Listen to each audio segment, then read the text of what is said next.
ಇವತ್ತು ಒಬ್ಬ ಸಾಮಾನ್ಯ ಕಾರ್ಯಕರ್ತರನ್ನ ಗುರುತಿಸಿ ಒಂದು ಎಂಪಿ ಟಿಕೆಟ್ ಕೊಡ್ತಾರೆ ಅಂದ್ರೆ ಇದು ಈ ಪಕ್ಷದಲ್ಲೇ ಸಾಧ್ಯ.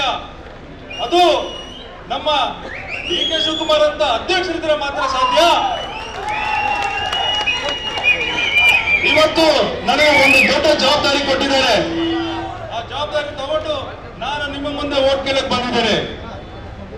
ಇದೇ 26ರಂದು ತಾವೆಲ್ಲ ಬಂದು ನನಗೆ ಆಶೀರ್ವಾದ ಮಾಡಿದ್ರೆ ನಿಮ್ಮ ಮನೆಯ ಮಗನಾಗಿ, ನಿಮ್ಮ ಅಣ್ಣನಾಗಿ, ತಮ್ಮನಾಗಿ, ನಿಮ್ಮ ಧ್ವನಿಯಾಗಿ ನಾನು ಲೋಕಸಭೆಯಲ್ಲಿ ಕೆಲಸ ಮಾಡ್ತೇನೆ.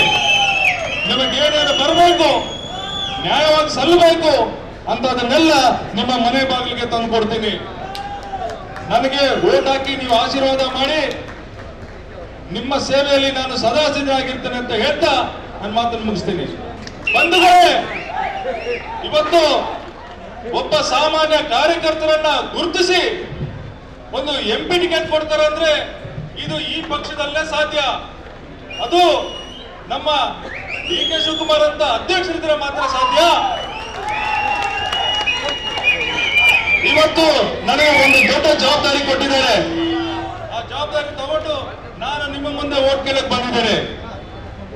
ಇದೇ 26ರಂದು ತಾವೆಲ್ಲ ಬಂದು ನನಗೆ ಆಶೀರ್ವಾದ ಮಾಡಿದ್ರೆ ನಿಮ್ಮ ಮನೆಯ ಮಗನಾಗಿ, ನಿಮ್ಮ ಅಣ್ಣನಾಗಿ, ತಮ್ಮನಾಗಿ, ನಿಮ್ಮ ಧ್ವನಿಯಾಗಿ ನಾನು ಲೋಕಸಭೆಯಲ್ಲಿ ಕೆಲಸ ಮಾಡ್ತೇನೆ. ನಿಮಗೆ ಏನೇನು ಬರಬೇಕು, ನ್ಯಾಯವಾಗಿ ಸಲ್ಲಬೇಕು ಅಂತ ಅದನ್ನೆಲ್ಲ ನಿಮ್ಮ ಮನೆ ಬಾಗಿಲಿಗೆ ತಂದು ಕೊಡ್ತೀನಿ.